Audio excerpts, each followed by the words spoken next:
Kapan tepatnya seorang manusia berubah menjadi monster?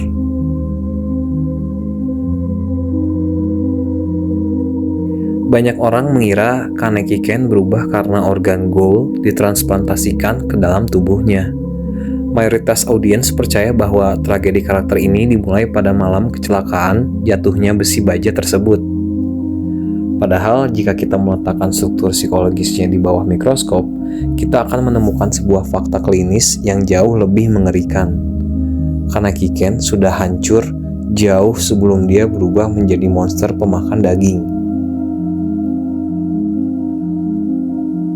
Selamat datang kembali di fasilitas observasi ini. Mayoritas penonton melihat Tokyo Ghoul sebagai cerita aksi tentang manusia malang yang mendapatkan kekuatan super dan berjuang melawan dunia yang kejam.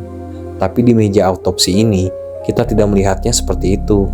Kita melihat sebuah rekam medis, sebuah dokumentasi penyiksaan tentang bagaimana otak seorang manusia bisa diruntuhkan, didekonstruksi, dan dihancurkan secara sistematis. Hari ini, kita akan membedah anatomi dari karakter ini. Dan pada akhirnya, Anda akan menyadari bahwa monster yang sebenarnya bukanlah makhluk pemakan daging manusia, melainkan trauma dan ilusi yang menggerogoti isi kepala Anda sendiri. Mari kita mulai observasi ini dari akar masalahnya. Sebelum organ Rize Kamishiro mencemari darahnya, Kaneki sudah memiliki kondisi psikologis yang cacat permanen. Banyak penonton melihat Kaneki di awal cerita sebagai sosok anak muda yang baik hati, pendiam, kutu buku, dan selalu mengalah. Dia terlihat seperti protagonis tak bersalah pada umumnya, tapi dalam kacamata psikologi traumatis, selalu mengalah bukanlah sebuah bentuk kebaikan moral. Itu adalah mekanisme pertahanan hidup. Kaneki adalah wujud paling ekstrim dari seorang people pleaser. Dalam studi trauma, ketika seseorang menghadapi ancaman, manusia memiliki insting fight, flight, atau freeze. Tapi ada respons keempat yang jarang dibahas, yaitu fawn, yang berarti tunduk dan menyenangkan ancaman tersebut. Kaneki dibesarkan oleh seorang ibu yang secara emosional dan fisik abusive. Ibunya adalah seorang wanita yang bekerja sampai mati demi memberikan uang kepada saudarinya yang parasit. Dan ketika sang ibu tidak sanggup lagi menahan stres kehidupannya, dia melampiaskannya dengan memukul anaknya sendiri. Untuk bertahan hidup dan membenarkan pukulan ibunya, otak Kaneki harus menciptakan sebuah doktrin rasionalisasi. Ibunya menanamkan sebuah dogma beracun ke dalam kepalanya, yaitu lebih baik menjadi orang yang disakiti daripada menjadi orang yang menyakiti. Ini bukan filosofi orang suci, ini adalah rantai perbudakan mental. Doktrin ini menghancurkan harga dirinya atau self-worth hingga ke tingkat molekuler. Kaneki menjadi sangat takut ditinggalkan, dia sangat takut menjadi beban. Dia menjadi baik bukan karena dia memiliki moral yang tinggi, melainkan karena dia ketakutan. Menjadi anak baik yang selalu meminta maaf adalah satu-satunya cara agar dia tidak dipukuli atau dibuang oleh dunia. Pikiran Kaneki pada dasarnya adalah sebuah gelas kaca yang retak parah.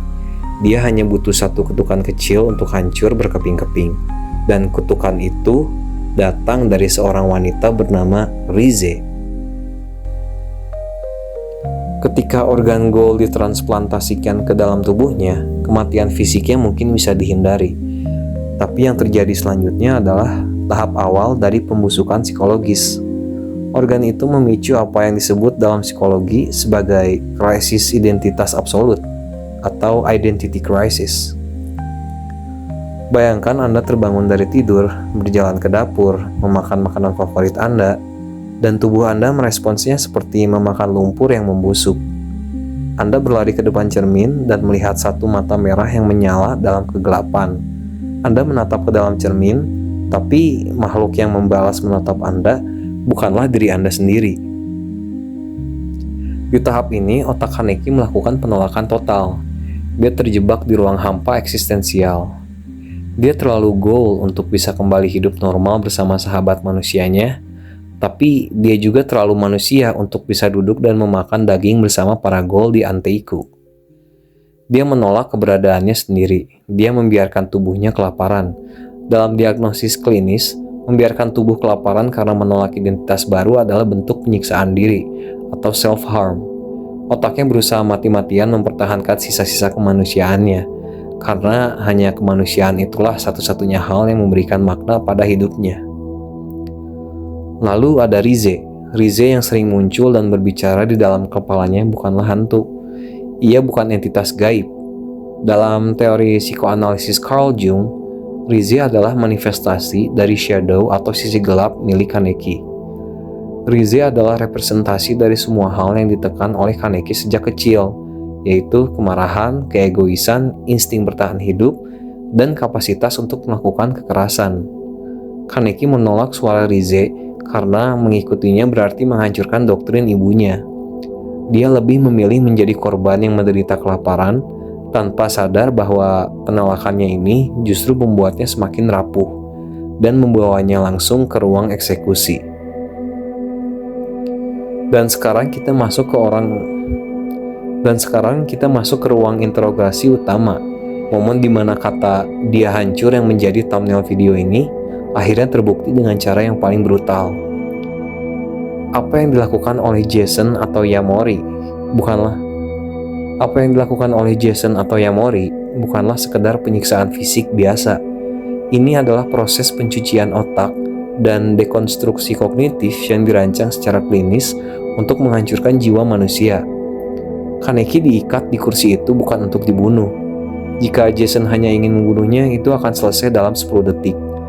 Kaneki disiksa untuk dipaksa menyadari bahwa doktrin suci ibunya tentang lebih baik menjadi orang yang disakiti adalah sebuah kebohongan yang cacat dan tidak berguna. Jason menyiksanya selama berhari-hari, memotong jari-jari tangan dan kakinya. Karena tubuh Ghoul memiliki kemampuan regenerasi, jari-jari itu tumbuh kembali hanya untuk dipotong lagi dan lagi. Jason memasukkan kelabang ke dalam saluran telinganya, merusak keseimbangan sensorik otaknya. Siklus rasa sakit tanpa akhir ini merusak reseptor rasa sakit di otak Kaneki, membuat tubuhnya tidak lagi bisa membedakan mana realitas dan mana halusinasi. Tapi kehancuran utamanya bukan terjadi pada otot atau sarafnya. Kehancuran itu terjadi ketika Jason membawa 2 orang tawanan ke hadapannya. Jason memberikan satu syarat psikopatologis, dan Kaneki harus memilih siapa yang harus dia bunuh dan siapa yang boleh hidup. Disinilah trauma people pleaser Kaneki meledak, karena dia diajarkan untuk selalu mengalah dan tidak menyakiti siapapun. Kaneki menolak untuk memilih. Dia memohon agar Jason mengambil nyawanya saja dan melepaskan mereka berdua. Dia mencoba mempraktikkan doktrin ibunya. Dan sebagai respons dari pilihan tersebut, Jason membunuh mereka berdua tepat di depan matanya. Kaneki dipaksa melihat kenyataan absolut bahwa memilih untuk tidak menyakiti siapapun adalah sama dengan membiarkan semua orang yang disayanginya mati. Jika dia hanya diam dan menjadi pihak yang disakiti, dunia akan terus mengambil segalanya dari tangannya. 1000 dikurangi 7 berapa? Jason memaksa Kaneki menghitung mundur secara konstan. Ini bukan sekedar permainan gila. Menghitung matematika dasar saat disiksa adalah metode interogasi nyata yang digunakan untuk memaksa otak korban tetap sadar. Jika otak dibiarkan rileks, korban akan pingsan. Dengan menyuruhnya menghitung, otak Kaneki tidak bisa kabur ke alam bawah sadar. Dia dipaksa merasakan setiap sentimeter rasa sakitnya dalam kondisi sadar 100%. Dalam ilmu psikologi, ketika trauma, stres, dan rasa sakit fisik telah melewati ambang batas maksimal yang bisa ditoleransi oleh sistem saraf pusat, otak akan melakukan shutdown ekstrim. Ini disebut disosiasi traumatis. Untuk bertahan hidup, pikiran Kaneki harus melakukan satu hal, membunuh identitas lamanya. Anak laki-laki yang lemah lembut, yang selalu meminta maaf, dan yang selalu menuruti ajaran ibunya, mati dan membusuk di atas kursi kayu itu. Kepribadiannya hancur berkeping-keping. Di titik inilah hampir seluruh penonton dunia melakukan kesalahan diagnosis. Dalam budaya populer dan anime, perubahan warna rambut menjadi putih selalu dirayakan sebagai simbol kebangkitan. simbol bahwa sang protagonis telah mendapatkan kekuatan baru yang absolut. Penonton bersorak saat melihat wujud ini. Di meja autopsi laboratorium ini, kita tidak bersorak, kita mengheningkan cipta, karena wujud ini adalah sebuah tragedi biologis dan psikologis yang mengerikan. Rambut Kaneki memutih secara instan, bukan karena sihir atau energi super. Secara medis, ini dikenal sebagai sindrom Marie Antoinette, sebuah kondisi di mana sistem kekebalan tubuh menyerang pigmen rambut akibat stres dan trauma yang tak terbayangkan. Tubuhnya dipaksa melakukan regenerasi sel jutaan kali lebih cepat dari batas normal, memperpendek usianya sendiri. Ketika dia bangkit dari kursi itu, memutuskan rantainya dan menancapkan giginya ke wajah Jason, yang lahir di ruangan itu bukanlah Kaneki Ken yang lebih keren atau lebih kuat. Yang lahir itu adalah entitas yang saraf empatinya sudah mati total. Otaknya telah merasionalisasi kanibalisme dan kekejaman brutal sebagai satu-satunya metode logis untuk bertahan hidup. Dia meniru kebiasaan Jason menyembunyikan jari. Dia mengadopsi identitas penyiksanya. Dia tidak berkembang menjadi jagoan. Dia mundur dan berevolusi menjadi predator yang mati rasa. Karena mematikan perasaan adalah satu-satunya cara agar dia tidak gila. Menyebut Kaneki rambut putih sebagai wujud yang keren sama seperti memuji keindahan sebuah rumah yang sedang terbakar habis oleh api. Setelah malam di ruang observasi tersebut, Kaneki tidak pernah pulih. Sisa umurnya adalah sebuah perjuangan sia-sia untuk menyatukan kembali kepingan cermin yang sudah hancur.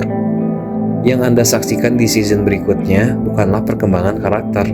Itu adalah fragmentasi identitas atau dissociative identity disorder atau kepribadian ganda. Karena satu jiwa tidak sanggup lagi menahan rasa sakit dari realitas, otak memecah dirinya menjadi berbagai pesona untuk memikul beban trauma yang berbeda-beda.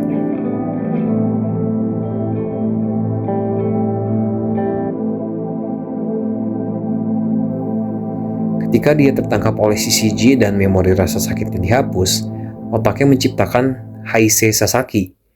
Heisei adalah mekanisme pertahanan, sebuah fantasi kepribadian tentang bagaimana rasanya memiliki kehidupan normal, keluarga yang peduli, dan pekerjaan yang dihargai.